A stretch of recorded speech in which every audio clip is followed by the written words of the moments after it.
ঘুরিতে তাও ঘুরিতে আমিও বুঝতে পারিনি যে মারি ফেলাই দিবি, এরকম ভাবে মারি ফেলাই দিবি বুঝতে পারেনি। মিথ্যে করে নিয়ে গেছে।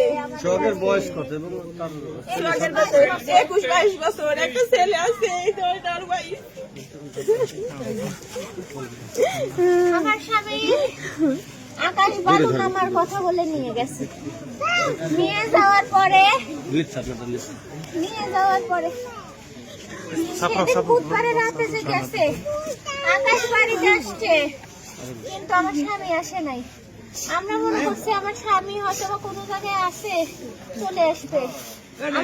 আমার নানি শাশুড়ি মারা গেছে মঙ্গলবারে, বুধবার রাতে থেকে ওর নিখোঁজ হয়েছে।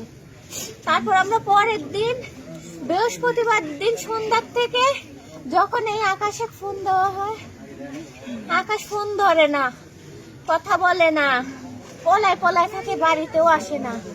ওর ফ্যামিলির মানুষ বলে আমার হাজবেন্ড নাকি এমনি চলে গেছে, আমার হাজবেন্ড নাকি এমনি দূরে আছে, এরকম বলে আমাদেরকে। পরে ওই জায়গায় একটা ছিল হানিফ চোর ডাকাত, হানিফ ডাকাত ছিল। সে তার থেকে জিজ্ঞাসাবাদ করা হয়েছিল, সে বলল যে ওই জায়গায় আকাশের দেখছে, আকাশের হাতে একটা হাসি ছিল, একটা বস্তা ছিল, আর ও গ্যাস লাইট দিয়ে কি যেন খুঁজ দিছিল, আর মামা মামা করে ডাকতেছিল আকাশ। আবার আমার স্বামী ওরে মামা বলে ডাকে। পরে ওই হানিফ চোর বললো কেরে কি খুঁজি সে জায়গায় গ্যাস লাইট দিয়া, তখন ও বললো যে না আমার একটা জিনিস হারাই গেছে তো তাই খুঁজ দিছি। পরে ওই হানিফ ডাকাত আবার লাইট মেরে দেখলো ওর ভেনে কলা, 7-8 ছড়ি কলা। পরে বললো হানিফ চোরকে, ওই আকাশ বললো আপনি যা দেখছেন কারো কাছে বলার দরকার নাই, এরকম বললো। তারপর যখন আমার মামা শ্বশুর, আমার উকিল বাবা এরা যখন খুঁজতে গেছে, তখন হানিফের সাথে দেখা হয়েছে। হানিফ তখন এই জবানবন্দি দেওয়ার পরে ওই জায়গায় খুঁজতে গেছে, পুলিশও খুঁজে আসছে, কেউ পায় নাই। আর তারপর আমার মামা শ্বশুর, আমার উকিল বাবা, তারপর কমিশনার সবাই খুঁজে আসছে, কেউ পায় নাই। আমার শাশুড়ি কাছকে আমি বলছি আমি যাবো আপনার সাথে, চলেন আমরা এখন যাই খুঁজি। আমার শাশুড়ি বলে সন্ধ্যা হয়ে যাচ্ছে, এখন খুঁজবো। আমি বললাম না সন্ধ্যা না হয় আপনি লাইট লেন তো দরকার, কিন্তু আমি যাবই। পরে যাই আগে গেছি, আমার আরেক মামা শ্বশুর আমার সাথে গেছে।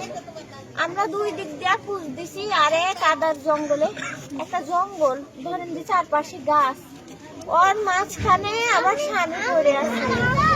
আর ভাইয়া চোখটা এমন ভাবে জখম করছে, মনে হয় চোখে মুড়িটাই তুলে দিছে। আমি আর কিচ্ছু চাই না ভাইয়া, মৃত্যুর বদল মৃত্যু, এর ফাঁসি হতেই হবে, এর ফাঁসি চাই, এর ফাঁসি হতে হবে, নাহলে কিন্তু আমরাই এক মারি ফেলাই দেবো। কিন্তু এখন প্রশাসন কি করবে এটা প্রশাসনের ব্যক্তিগত ব্যাপার, কিন্তু এর ফাঁসি হওয়াই চাই, এটুকুই আপনাদের কাছে দাবি। আকাশের বাবার নাম কি? আকাশের বাবার নাম আমি বলতে পারবো না, আকাশের মা, আকাশের ভাই এরা থানায় আছে এখন। আকাশ কি থানায় আছে? আকাশ নিখোঁজ, পলাতক, ও দেখা নাই, ও ফোনও ধরে না, ওই এলাকায় নাই। আর পুলিশের